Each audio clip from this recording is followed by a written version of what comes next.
3 for the price of 1. In this episode, we have 3 exciting professionals from around the world. Mansel, Lorena Garcia Giron, and Mathieu Roy. This conversation was recorded live at the Intersection 25 Enterprise Design Conference, where we brought together 3 different perspectives: IT architecture, customer experience, and strategy. You will hear us talk a lot about EDGY, using terms like identity, experience, and architecture. Don't worry if it's not familiar yet. This panel is aimed to take you on a journey to discover different viewpoints and enrich your thinking as an architect. Do you want to sharpen your skills as an enterprise architect? Welcome to Verbonden, the podcast where we combine insights from experienced professionals with real-world examples from the world of architecture. My name is Elise Luyckx, and I am your guide through the layers of enterprise architecture, making it less mythical and more concrete. So welcome. I'm very happy to have 3 very brilliant people, and the past 2 days we've had your conversations and workshop. My first question is for each of you to get to know you, get an introduction. What do you do? Just give a quick, maybe important turn point when you started to be in your field as architect, as designer. And what do you think is the strength of that field at this point in a generic way? Okay. Can we start with you, Matt? Sure. So I'm Matt, and I got into architecture in an unconventional way. Many people get into enterprise architecture through being a developer and then moving up to solution architecture and then enterprise architecture. I was a transformation consultant and strategist, and I came into a role as chief architect looking after a team of architects and designers. And so came into architecture really from that. And now I operate independently as enterprise architect, program architect, mostly for public service works, because the city I live in, most of the work is public service work. All right. And what would you say is the strength of the field you are currently in? What is enterprise architecture strongly bringing to the table in enterprise design? So for me, the best enterprise architects are able to form that bridge between that deeply technical landscape of the technology and connecting that with the organisational outcomes, the business strategies and all of that. So where I see enterprise architects playing really well is where they can take all that experience and knowledge and technical expertise and communicate it with people who don't have that same jargon, that same language in a way that is understandable. And I think that for me, enterprise design forms a great language for having those conversations and taking that technical stuff and interpreting it for people who are non-technical. All right. Yeah. You can pass over to Lorena. Yeah. My turn. So you want me to talk about my background and the turning point to enterprise design? Yes. Okay. So I have a background in design. I define myself as a designer. I've been working in design for 20 years. I knew I wanted to be a designer since I was 7 because animator did not really exist at the time, and I wanted to work for Disney. So they said graphic design, and so I went into graphic design, and I worked in branding, editorial, web, you name it, I did it. And then in 2017, I had like this important moment where my trajectory shifted, and I was more and more involved in experience design. In the creative field. And then I realized that there were certain words that are somehow taboo, or there's like a negative bias towards them, like creativity in other fields. So I just switched creativity for innovation. And then suddenly some doors started to open, and I also started knocking in doors where design is not really part of the conversation, and I started going into those fields. So I don't define myself yet as an enterprise designer. I'm a newcomer. I'm still working on that. But I guess I'm representing the experience sphere of it. And I think that purpose, belonging, identity are really key when you're trying to achieve something where there are multiple stakeholders and you're trying to make them work together productively. Yeah, thanks for sharing. Yeah. Hello, my name is Mathieu, and before I was doing enterprise design, I was in the finance field, investment specialist. I then turned to be a product manager for many platforms, website, real estate, 3D platforms. And recently I did a switch to be a drama teacher, and all that connecting tissue is managing risk. For me, the biggest risk, and that's why identity is so important, is when I was in touch for the first time with EDGY, with enterprise design tools, I was in a company that was repressing their identity to create a product. And we were talking about the product, we were talking about design, experience design, we were talking about brands somehow. We were talking about the organizational parts, we were talking about the architectural parts. But the identity of the business was completely forgotten in the mix. And ultimately, the fact that there was a misalignment with identity versus all the rest just killed a very successful, very well-received, and very beautiful project. So my take on enterprise design is it is very useful to look at the things that people are not talking about, thinking about, and most importantly, prioritizing. Priority is the number one thing for a product manager. But if you have priority or just toward product, or just toward architecture, etc., you are exposing yourself to big risk. That's my take on it. Is identity, the strong point of identity then, is avoiding to risk not asking the essential questions? Or am I rephrasing incorrect? Well, for me, identity is about expressing your beliefs. And this is something that is overlooked in many situations. And in my experience in talking to entrepreneurs and business people, it's usually what breaks enterprises. It doesn't necessarily build them, but it definitely breaks them. Because the way we interpret our world is through our beliefs, our values, and most of the time, when you are overlooking these aspects and the stories that you want to tell and the purpose that you're trying to convey, the content that needs to communicate all these things, I'm sorry, but it falls apart very quickly, very dramatically, pun intended, and also very violently, sometimes. Right. And that creates trauma. Yeah. Okay, so now we kind of know you and what your field, your angle stands for. One question is, I want to take you back to maybe a specific time or place that for you represents the trenches, the moment where you said, I am having this specific pain, like in my field, and then the moment you discover enterprise design, and what do you expect to gain from that?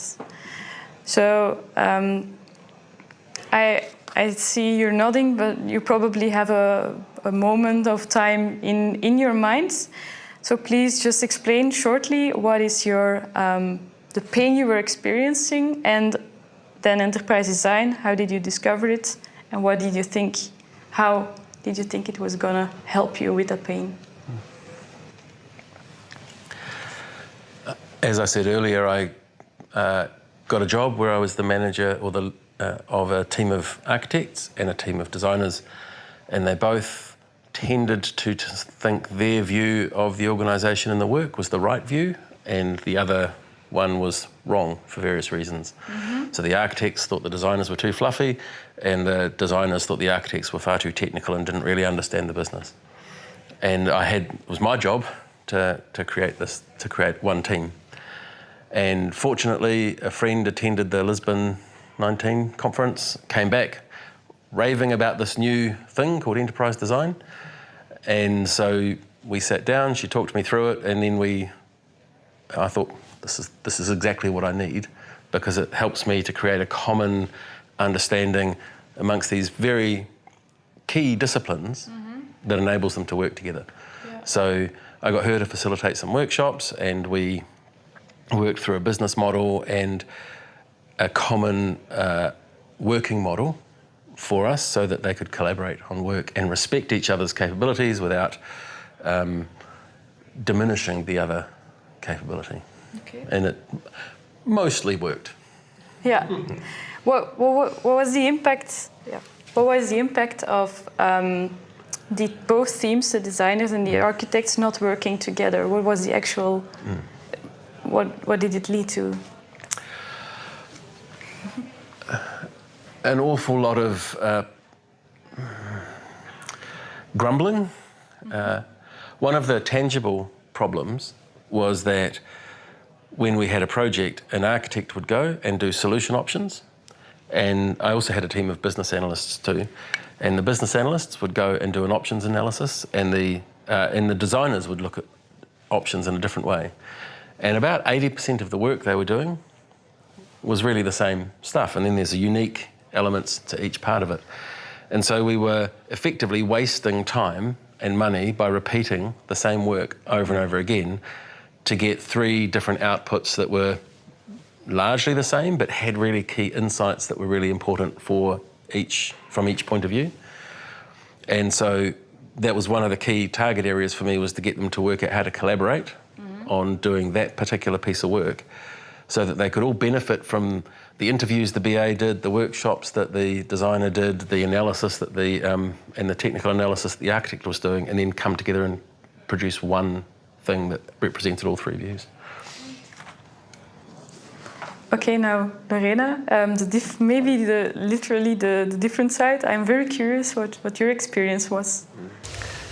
Well, in 2018 there was the design summit in Montreal, and I remember I was helping out at that summit, and I was at the conference or the talk from Alejandro Aravena, who is an architect that builds spaces that won the Pritzker Prize, which is the equivalent of the Pulitzer, but in architecture.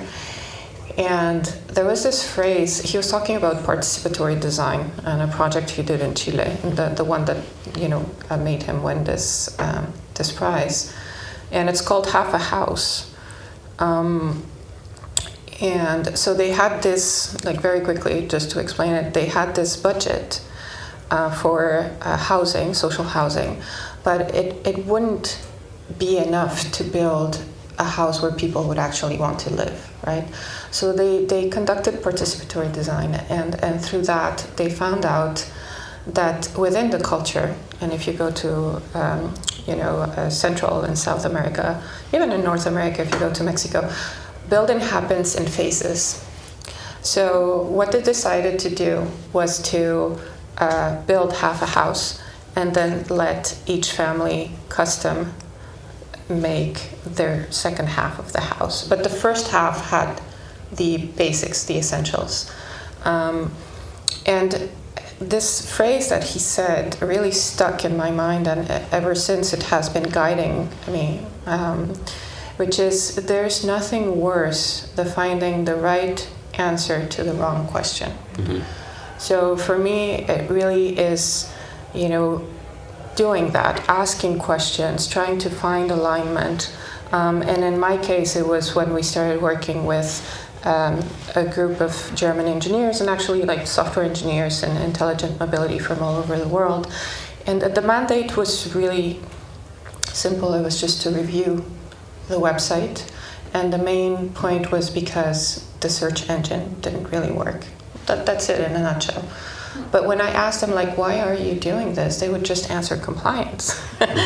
and so we pushed them with co-creation workshops to speak to the other departments and to the other regions of the world. And we did it in a very playful way. So we did a pop quiz where people had to write down the mission of Autosar. They have 360 partners, by the way, but we only had 20 stakeholders. And there were 2 right answers. The first one was an intern that cheated and looked it up. And the second one was a person that actually wrote the mission. Apart from that, 18 people that ranged between the founders that had been there for 20 years and the intern that had been there for 2 months were not able to name the mission. So how are you supposed to lead like an organization, an enterprise, if you don't know what the mission is, right? So we were lucky enough to build a track record of small victories that led us, if my brother were here with me, he would say, to shake them and shock them through creativity, into aligning and connecting between silos. So that was the real turning point. And then from there, I went into healthcare, and I'm trying to do the same within the Montreal healthcare system. Then, is it really a way to break boundaries to use your profession or enterprise design solutions? Or I wouldn't say break boundaries. I would call not boundaries but barriers, and it's more like bridging them and connecting them, but connecting them from a place of shared humanity and shared humility. Because if you go in with a posture of I am an expert and I own the ultimate truth, then it really is very hard to work with you. Right? If you come from a place of, this is what I know, and this is what I can bring to the table from different spheres, right? And I am open to hearing what you know and what you can bring to the table, and exploring, co-creating together, a way to work together, a shared language, and also determine, a common goal and align on that.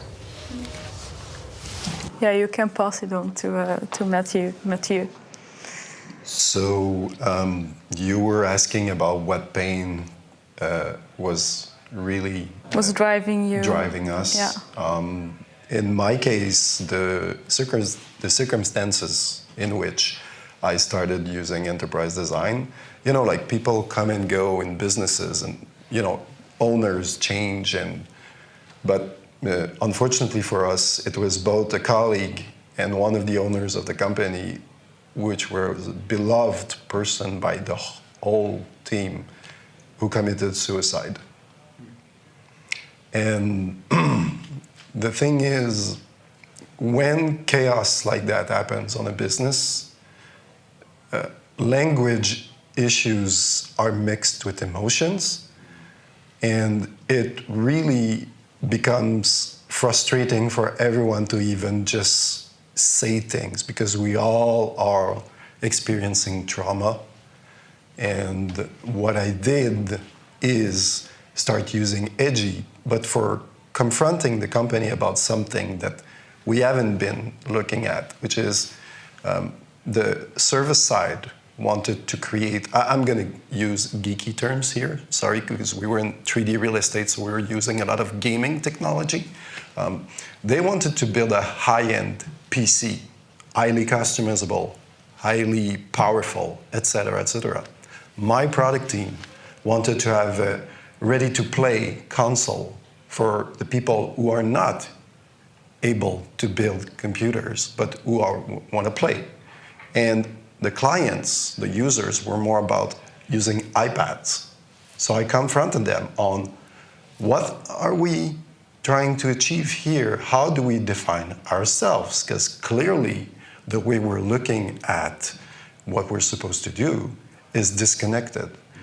And the visual aspect of enterprise design, the accessible aspect, really help people voice their frustrations, voice their differences through very dramatic times, but it also helped focus on the task at hand without just blowing things out of proportion. It was a real pain for everyone, but truly enterprise design at that moment changed everything, because it was an eye-opening experience for everyone to say, oh, we've been doing a lot of things without aligning on where we're going, which is the identity part of a business. Thank you for listening to the first part of this panel conversation. Join us next time for the exciting conclusion, where I challenge all three panelists with a thought exercise. We put them in a conceptual Obeya room and ask them to combine their favorite tools and frameworks to enable better decision-making in a large organization. See you then! Many thanks to Pieter-Jan Rombout for producing and editing, and to Lennart Busset for the intro music. And of course, thank you for listening, and see you next time.